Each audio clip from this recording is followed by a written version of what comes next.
By the end of this section, you'll be able to examine the application of Elastic Common Schema, or ECS for short, discuss the fundamentals of logging in data structures, recognize issues and challenges that come with aggregating data from disparate data sources, and identify how we can use ECS to normalize data. Let's talk about what normalizing data looks like and why it is important. You can feed all types of data into Elasticsearch. Disparate data sources are different types of data stored in separate systems, databases, or file formats, and they're not necessarily compatible with each other. So in security, we typically look at data from multiple sources, vendors, and tools like Cisco switches, operating system logs, network protocol analyzers, and IDS alerts, just to name a few. All of those sources have their own format with different naming standards. There's going to be multiple field names that are conveying the same thing. This may require multiple systems or tools to analyze that data. If we were to ingest the disparate data into a schemaless repository, ingesting the data as it is, that's going to give us a lot of issues and challenges in analyzing, archiving, monitoring, and alerting on that data within Kibana. Ingesting data from multiple sources could also create a bottleneck. Searches are going to be slow since you'll be searching for multiple different field names. Also, every time you bring in a new data source, you'll have to update all your saved queries and detection rules. Data normalization is a process of accepting data from multiple schemas and then converting it into a single consistent schema. We just talked about how different vendors, tools, or sources have different naming standards. For example, what do these sources call the originating IP? Let's take a look at this first box here. Across our data sources, you'll see that they have different names to describe the same thing. We've got host address, host IP, client IP, and so on. This is all describing the originator. Now in the middle, normalization typically occurs in the data ingestion phase.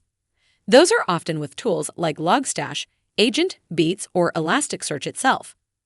When you use a schema, you would map those field names to an agreed-upon field name.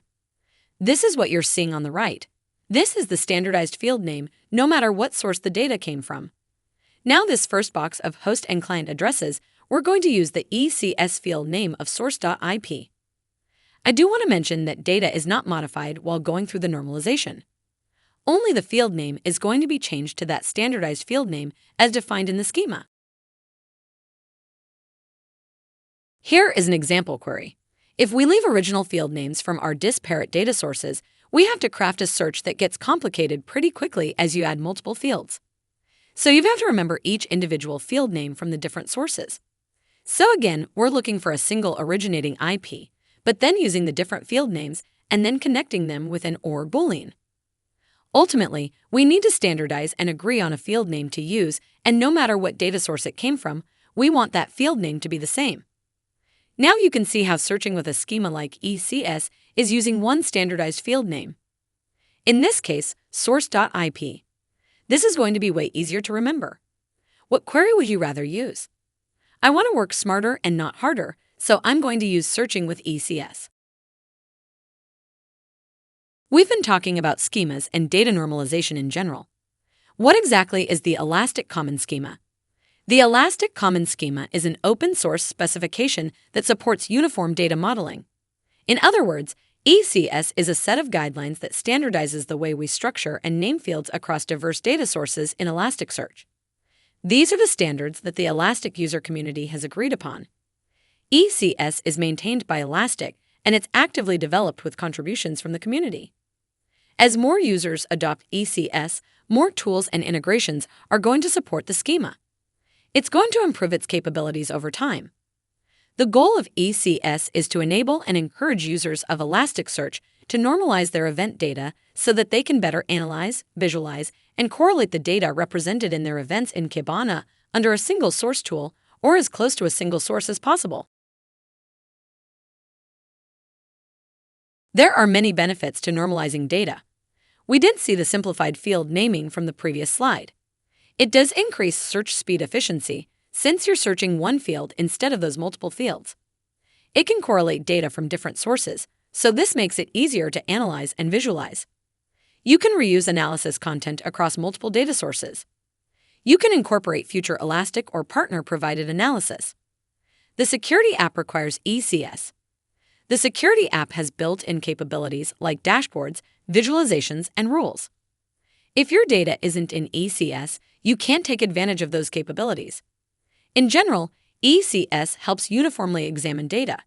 If all your data sources use the same field names and types, it's going to be a lot easier to correlate and search and create visualizations across the different datasets. ECS normalization occurs during the ingest stage where various data sources are standardized to fit the ECS format. The easiest out-of-the-box way would be using Agent with an integration. This does most of the heavy lifting for you behind the scenes, and it's meant to be a seamless experience for the user. Beats are your lightweight data shippers like FileBeat or MetricBeat. This often does have built-in support for ECS, and they can format the data according to ECS before even sending it to Elasticsearch. When you're using Logstash for data processing, you can add filters, and those can be applied to convert incoming data into ECS-compliant formats.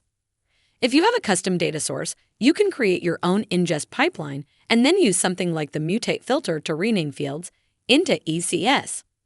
Lately, because many Elastic Stack components natively support ECS, there's going to be less overhead involved in managing data mappings, and you don't need to constantly update custom configurations as your new data sources are added.